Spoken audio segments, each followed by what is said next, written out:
Hi friends, Gossett Subbarao మీ psychologist. ఇవాళ మనం చెప్పుకునే టాపిక్, పిల్లలు మీరంటే భయపడుతున్నారా లేతే మీకు గౌరవం ఇస్తున్నారా అనేది ముందు మీరు తెలుసుకోవాలి.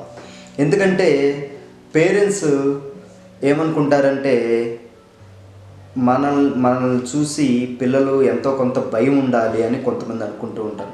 ఇక్కడ గుర్తుపెట్టుకోండి, ఫియర్ వలన పిల్లలు క్వైట్ అవుతారు, రెస్పెక్ట్ వలన పిల్లల్లో బిహేవియర్ మారుతూ ఉంటుందనేది గ్రహించాలి. ఎందుకంటే పేరెంట్స్ కొంతమంది పిల్లలకు భయపెడితే వాళ్ళు మన మాట వింటారు, మనకు ఒబీడియన్స్గా ఉంటారు అని అనుకుంటారు. నిజమే, అది మన మాట వింటారు, మనకు ఒబీడియంట్గా ఉంటారు. కానీ వాళ్ళ మనసులో మాత్రం పైకి మన మాట వింటున్నట్టే ఉంటారు, వాళ్ళ మనసులో మాత్రం కోపం పెరుగుతూ ఉంటుంది, మన మీద కోపం పెంచుకుంటూ ఉంటారన్నమాట. కాబట్టి ఇక్కడ గుర్తుపెట్టుకోవాల్సింది ఏంటంటే, మనం వాళ్ళని భయపెట్టడం కాదు ఇక్కడ కావాల్సింది, వాళ్ళని మన మీద నమ్మకం ఉండేటట్టు, మనం అంటే ట్రస్ట్ ఉండేటట్టు చేయాలి. అందుకని పేరెంట్స్ మనం ఎంత కామ్ ఉంటే వాళ్ళంత సేఫ్గా ఫీల్ అవుతారు. వాళ్ళు ఎంత సేఫ్ ఫీల్ అవుతే వాళ్ళల్లో లెర్నింగ్ అంత ఓపెన్ అవుతూ ఉంటుంది. వాళ్ళ ఫియర్ క్లోజ్ అయ్యి రెస్పెక్టబుల్గా పేరెంట్స్ని రెస్పెక్ట్ చేస్తూ ఉంటారనేది గుర్తుపెట్టుకోవాలి.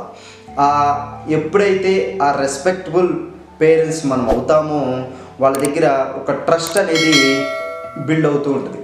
వాళ్ళలో పిల్లల్లో ఎప్పుడైతే ఆ ట్రస్ట్ బిల్డ్ అయిందో వాళ్ళు రెస్పెక్టబుల్ అంటే పేరెంట్స్గా కూడా రెస్పెక్టబుల్ అడల్ట్గా కూడా పెరుగుతూ ఉంటారనేది గుర్తుపెట్టుకోవాలి.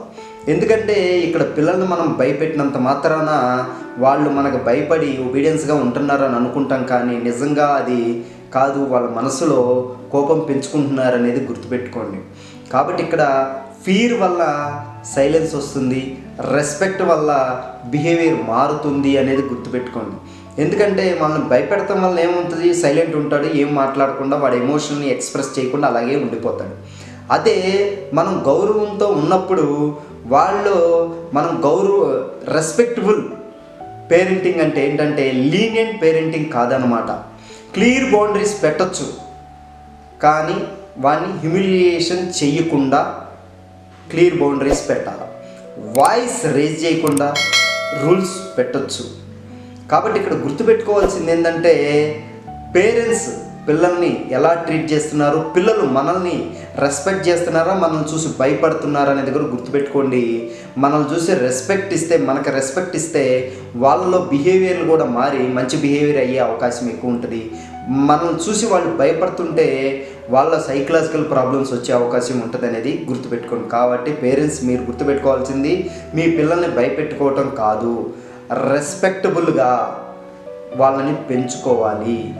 వాళ్ళని సైకలాజికల్ ప్రాబ్లమ్స్ రాకుండా వాళ్ళని పెంచుకోవటమే యొక్క రెస్పెక్టబుల్ పేరెంటింగ్ అనేది గుర్తుపెట్టుకోండి.